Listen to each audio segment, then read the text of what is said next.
சீனா செல்கிறார் ரஷ்ய அதிபர் விளாடிமிர் புட்டின். காசாவில் தாக்குதல், 3 இஸ்ரேல் வீரர்கள் 3 தொழிலாளர்கள் காயம். மத்திய புளோரிடாவில் பேருந்து கவிழ்ந்த விபத்து, 8 பேர் பலி. இஸ்ரேலின் முக்கிய இராணுவ தளத்தில் பாரிய தீப்பரவல். பிரித்தானியாவில் கல்வி கற்கும் சர்வதேச மாணவர்களுக்கு வெளியான மகிழ்ச்சி தகவல். பிரித்தானியாவில் சீனாவுக்கு உளவு பார்த்த 3 பேர் கைது. சத்தம் சந்தடியின்றி ரஃபாவின் உள்பிரதேசங்களில் நுழைந்த இஸ்ரேல் ஆக்கிரமிப்பு படை. அமெரிக்காவின் புதிய ஆயுத பொதி, உக்ரைன் போரில் ஏற்பட போகும் தாக்கம். பிரித்தானியாவில் கல்வி கற்கும் சர்வதேச மாணவர்களுக்கு வெளியான மகிழ்ச்சி தகவல். பிரித்தானியாவில் உள்ள சர்வதேச மாணவர்களுக்கு பெரும் பதற்றத்தை உருவாக்கியிருந்த ஒரு விடயம் தற்பொழுது அவர்களுக்கு பெரும் மகிழ்ச்சியை ஏற்படுத்தும் விடயமாக மாறியிருக்கின்றது. பிரித்தானிய பல்கலைக்கழகங்களில் பயிலும் வெளிநாட்டு மாணவ மாணவிகள் 2 அல்லது 3 ஆண்டுகள் பிரித்தானியாவில் பணி செய்யும் வகையில் பட்டதாரி விசா என்னும் விசா வழங்கப்பட்டு வருகிறது. ஆனால் அந்த விசாவை மதிப்பாய்வு செய்து அதன் முடிவுகளை இன்று வெளியிட இருப்பதாக பிரித்தானிய அரசு அறிவித்திருக்கின்றது. பட்டதாரி விசா தவறாக பயன்படுத்தப்படக்கூடாது என்பதை உறுதி செய்வதற்காகவே இந்த மதிப்பாய்வு மேற்கொள்ளப்படுவதாக பிரித்தானிய உள்துறை செயலாளரான ஜேம்ஸ் கிளவர்லி தெரிவித்துள்ளார். ஏற்கனவே சர்வதேச மாணவர்களுக்கு கட்டுப்பாடுகள் விதித்தல் தொடரும் நிலையில் இந்த பகுப்பாய்வின் முடிவுகள் மாணவர்களுக்கு பாதகமாக வருமானால் அவர்கள் வேறு நாடுகளை நோக்கி சென்று விடுவார்கள். அதனால் பிரித்தானியாவுக்கு இழப்பு என்று கல்வியலாளர்கள் கூறியிருந்தனர். ஆனால் மதிப்பாய்வின் முடிவுகள் சர்வதேச மாணவர்களுக்கு பெரும் மகிழ்ச்சியை அளிப்பதாக அமைந்திருக்கின்றன. பட்டதாரி விசாக்கள் தவறாக பயன்படுத்தப்படவில்லை என மீளாய்வின் முடிவுகள் தெரிவித்திருக்கின்றன. பிரித்தானிய அரசின் புலம்பெயர்தல் ஆலோசனை கமிட்டி சர்வதேச மாணவர்களை 2 அல்லது 3 ஆண்டுகள் வேலை செய்ய அனுமதிப்பது தொடர வேண்டும் என்று ஆலோசனை கூறியுள்ளமை குறிப்பிடத்தக்கது. இஸ்ரேலின் முக்கிய இராணுவ தளத்தில் பாரிய தீப்பரவல். இஸ்ரேலின் டெல் அவீவில் உள்ள முக்கிய இராணுவ தளத்தில் பாரிய தீப்பரவல் ஒன்று ஏற்பட்டுள்ளதாக அந்த நாட்டு ஊடகங்கள் செய்தி வெளியிட்டுள்ளன. டெல் அவீவ் ஹசோமர் இராணுவ தளத்தில் உள்ள கிடங்கு வளாகத்திலேயே இவ்வாறு தீப்பரவல் ஏற்பட்டிருக்கின்றது. பல்வேறு இராணுவ தளபாடங்கள் தீப்பரவலில் சேதமடைந்துள்ளதாக கூறப்படுகிறது. இந்த நிலையில் தீயை அணைக்கும் பணியில் தீயணைப்பு வீரர்கள் ஈடுபட்டுள்ளனர். 28 தீயணைப்பு குழுக்கள் சம்பவ இடத்துக்கு சென்றதாக அந்த நாட்டின் தீயணைப்பு மற்றும் மீட்பு பணிகள் அதிகாரி தெரிவித்துள்ளார்.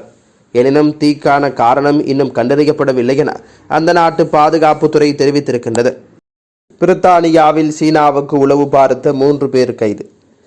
பிரித்தானியாவில் சீனாவுக்கு உளவு பார்த்த 3 சந்தேக நபர்கள் கைது செய்யப்பட்டதனை தொடர்ந்து சீனா மீது கடும் கண்டனம் வெளியிடப்பட்டிருக்கின்றது.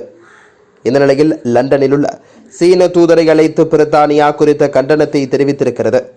பிரித்தானிய வெளியுறவு, காமன்வெல்த் மற்றும் மேம்பாட்டு அலுவலகத்தினால் நேற்றைய தினம் பிரித்தானியாவுக்கான சீன தூதர் ஜெங் ஜேகுவாங்குடன் பேச்சுவார்த்தை ஒன்று முன்னெடுக்கப்பட்டுள்ளது. குறித்த பேச்சுவார்த்தையில் கலந்து கொண்ட பிரித்தானிய அதிகாரிகள் உளவு வேலை மற்றும் சைபர் தாக்குதல்களை எங்கள் நாடு ஏற்றுக்கொள்ளாது என மீண்டும் சீனாவிடம் வலியுறுத்தியுள்ளனர்.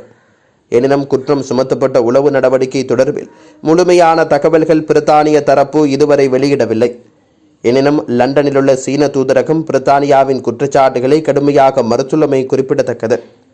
சத்தம் சந்தடியின்றி ரஃபாவின் உள்பிரதேசங்களில் நுழைந்தது இஸ்ரேல் ஆக்கிரமிப்பு படை. காசா மீதான தாக்குதல்களை தீவிரப்படுத்திய இஸ்ரேல் ஆக்கிரமிப்பு படை ஹமாஸ் அமைப்பின் இறுதிக் கோட்டை என வர்ணிக்கப்படும் ரஃபா மீது பல்வேறு எதிர்ப்புகளுக்கு மத்தியில் தாக்குதல்களை தீவிரப்படுத்தி இருக்கிறது. இதில் எகிப்திலிருந்து ரஃபா செல்லும் முக்கிய வீதியை தனது கட்டுப்பாட்டுக்குள் கொண்டு வந்திருக்கிறது இஸ்ரேல் ஆக்கிரமிப்பு படை. எனினும் ரஃபாவின் உள்பகுதிக்குள் செல்வதற்கு கண்டனம் வெளியிட்ட அமெரிக்கா அவ்வாறு படையெடுப்பை மேற்கொண்டால் பாரிய உயிர் சேதம் ஏற்படும் என இஸ்ரேலை எச்சரித்திருக்கிறது. ஆனால் சத்தம் சந்தடியின்றி ரஃபாவின் உள்பகுதிக்குள் இஸ்ரேல் ஆக்கிரமிப்பு படை ஊடுருவியுள்ளதாக தகவல்கள் வெளியாகி இருக்கின்றன. எனினும் இது தொடர்பில் இஸ்ரேல் ஆக்கிரமிப்பு படை அதிகாரப்பூர்வமாக எதனையும் தெரிவிக்கவில்லை. இதனிடையே ரஃபாவுக்குள் நுழைந்த இஸ்ரேல் ஆக்கிரமிப்பு படைகளின் வாகனங்களை செவ்வாய்க்கிழமை தங்கள் வீரர்கள் தாக்கியதாக ஹமாஸ் அறிவித்திருக்கிறது. காயமுற்ற ராணுவ வீரர்களை மீட்க அல் சலாம் பகுதியில் மீட்பு ஹெலிகாப்டர்கள் வந்ததாகவும் தெரிவிக்கப்படுகின்றது. மத்திய புளோரிடாவில் பேருந்து கவிழ்ந்த விபத்து, 8 பேர் பலி. அமெரிக்காவின் மத்திய புளோரிடாவில் விவசாய தொழிலாளர்களை ஏற்றிச் சென்ற பேருந்து கவிழ்ந்து விபத்துக்குள்ளானதில் 8 பேர் பலியாகி இருக்கின்றனர். மேலும் சுமார் 40 பயணிகள் படுகாயமடைந்துள்ளதாக தெரிவிக்கப்படுகின்றது. 53 விவசாய தொழிலாளர்களை ஏற்றிச் சென்ற பேருந்து அட்லாண்டோவின் வடக்கே உள்ள மரியன் மாகாணத்தில் ஒரு ட்ரக் மீது பேருந்து மோதியதாக புளோரிடா நெடுஞ்சாலை ரோந்து பிரிவு தெரிவித்திருக்கிறது. தர்பூசணிகளை அறுவடை செய்து வரும் டுனெல்லனில் உள்ள கேனான் பண்ணைகளுக்கு தொழிலாளர்கள் பேருந்தில் சென்று கொண்டிருந்த போது விபத்து ஏற்பட்டிருக்கின்றது. விபத்தின் போது சாலையை விட்டு விலகிச் சென்ற பேருந்து தடுப்பை உடைத்து பக்கத்தில் ஒரு வயலில் கவிழ்ந்து விபத்துக்குள்ளாகியுள்ளது. இதில் சம்பவ இடத்திலேயே 8 பேர் பலியாகி இருக்கின்றனர். விபத்தில் இறந்த தொழிலாளர்களின் குடும்பத்திற்கு இரங்கல் தெரிவித்து பண்ணை மூடப்படுவதாக கேனன் பண்ணை அறிவித்திருக்கிறது. சீனா செல்கிறார் ரஷ்ய அதிபர் விளாடிமிர் புதின்.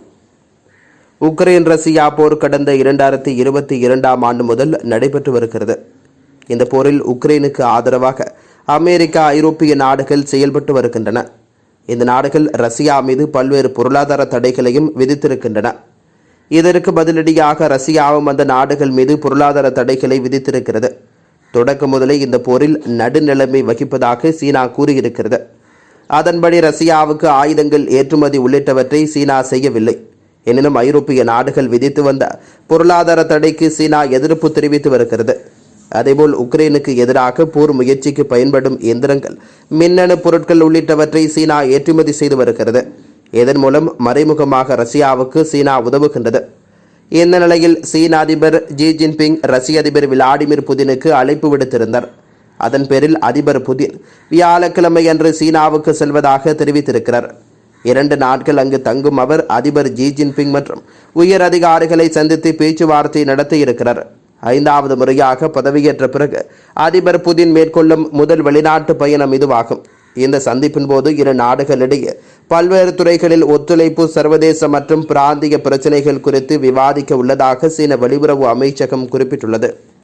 காசாவில் தாக்குதல், 3 இஸ்ரேல் ஆக்கிரமிப்பு படை வீரர்கள், 3 தொழிலாளர்கள் காயம். 7 மாதங்களுக்கும் கூடுதலாக இஸ்ரேல் ஹமாஸ் போர் நடைபெற்று வருகிறது.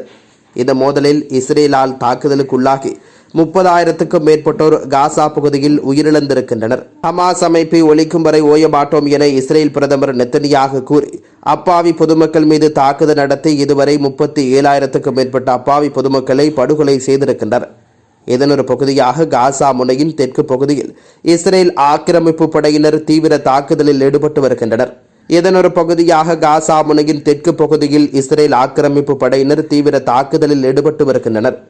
இதில் படையினரின் யஹலாம் பிரிவினர் மீது நடந்த தாக்குதலில் அவர்களில் 2 வீரர்கள் காயமடைந்ததாக தெரிவிக்கப்படுகிறது. இதேபோன்று இஸ்ரேலின் பாதுகாப்பு அமைச்சகத்துடன் ஒப்பந்தத்தில் உள்ள தனியார் நிறுவனம் ஒன்றின் ஊழியர் ஒருவரும் தாக்குதலில் காயமடைந்திருக்கின்றனர். இதேபோன்று வேறு தொழிலாளர்களும் அந்த பகுதியில் பணியில் இருந்தபோது 2 பேர் காயமடைந்ததாக தெரிவிக்கப்படுகிறது. இது தவிர வடக்கு காசா முனை பகுதியில் நடந்த மோதலில் கிவாதி இன்பேட்டி பிரிகேட் படை பிரிவின் ரேட்டம் பட்டாலியனைச் சேர்ந்த இஸ்ரேல் ஆக்கிரமிப்பு படை வீரர் ஒருவர் நேற்றிரவு படுகாயமடைந்திருக்கிறார். இதனைத் தொடர்ந்து அவர்கள் மீட்கப்பட்ட மருத்துவமனை ஒன்றுக்கு மருத்துவ சிகிச்சைகளுக்காக கொண்டு செல்லப்பட்டுள்ளனர். எனினும் காயமடைந்த நபர்களை பற்றி இஸ்ரேல் பாதுகாப்பு படையினர் எந்த விவரங்களையும் தெரிவிக்கவில்லை. அமெரிக்காவின் புதிய ஆயுத பொதி, உக்ரைன் போரில் ஏற்பட போகும் தாக்கம். அமெரிக்காவின் புதிய ஆயுத பொதி உக்ரைனில் உள்ள போர்க்களத்தில் பாரிய தாக்கத்தை ஏற்படுத்தும் என கியோவுக்கு விஜயம் செய்த அமெரிக்க வெளியுறவு செயலாளர் ஆண்டனி பிளிங்கன் தெரிவித்திருக்கிறார். உக்ரைன் அதிபர் வோலோடிமிர் செலன்ஸ்கியுடன் நடந்த சந்திப்பில் உதவி இப்போது அருகில் வந்து கொண்டிருக்கிறது. அதில் சில ஏற்கனவே வந்துவிட்டன, மேலும் பல வந்து சேரும் என பிளிங்கன் குறிப்பிட்டுள்ளார். அது போர்க்களத்தில் நடந்து கொண்டிருக்கும் ரஷ்ய ஆக்கிரமிப்புக்கு எதிராக உண்மையான மாற்றத்தை ஏற்படுத்தும் என சுட்டிக்காட்டியுள்ளார். வோலோடிமிர் செலன்ஸ்கி முக்கியமான அமெரிக்க உதவியை பாராட்டியிருக்கிறார். மேலும் இரு கட்சி ஆதரவுக்கு வாஷிங்டனுக்கு நன்றி தெரிவித்துள்ளார். மேலும் செலன்ஸ்கி நாட்டின் மிகப்பெரிய பற்றாக்குறை வான் பாதுகாப்பில் இருப்பதாக குறிப்பிட்டுள்ளார். ரஷ்ய வான்வழி தாக்குதல்களால் நொறுக்கப்பட்ட கார்கிவின் வடகிழக்கு பகுதிக்கு 2 தேசபக்த வான் பாதுகாப்பு மின்கலங்கள் தேவை என்று பிளிங்கன் கியூவில் குறிப்பிட்டுள்ளார். பொதுமக்கள், போர் வீரர்கள் அனைவரும் அவர்கள் ரஷ்ய ஏவுகணைகளின் கீழ் உள்ளனர் என்று செலன்ஸ்கி குறிப்பிட்டுள்ளார். எதிர்வரும் ஜூன் மாதம் சுவிஸில் நடைபெறவிருக்கும் உயர்மட்ட அமைதி உச்சி மாநாட்டில் பல நாடுகளின் ஆதரவை திரட்டுமாறு பிளிங்கனை கேட்டுக்கொள்வதோடு பாதுகாப்பு உத்தரவாதங்கள் குறித்தும் அமெரிக்காவுடன் விவாதிக்க விரும்புவதாக உக்ரைனிய ஜனாதிபதி தெரிவித்துள்ளார். ரஷ்யாவின் 2022 ஆக்கிரமிப்பை தொடர்ந்து முதல் வருடத்தில் உக்ரைன் ரஷ்ய துருப்புக்களை கீவின் புறநகர் பகுதியிலிருந்து விரட்டியடித்தது மற்றும் ஆக்கிரமிக்கப்பட்ட நிலங்களை மீண்டும் கைப்பற்றியது.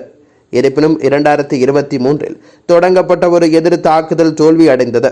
மேலும் அண்மைய மாதங்களில் மாஸ்கோ மெதுவாக ஆனால் நிலையான வெற்றியை முன்னணியில் கண்டுள்ளது.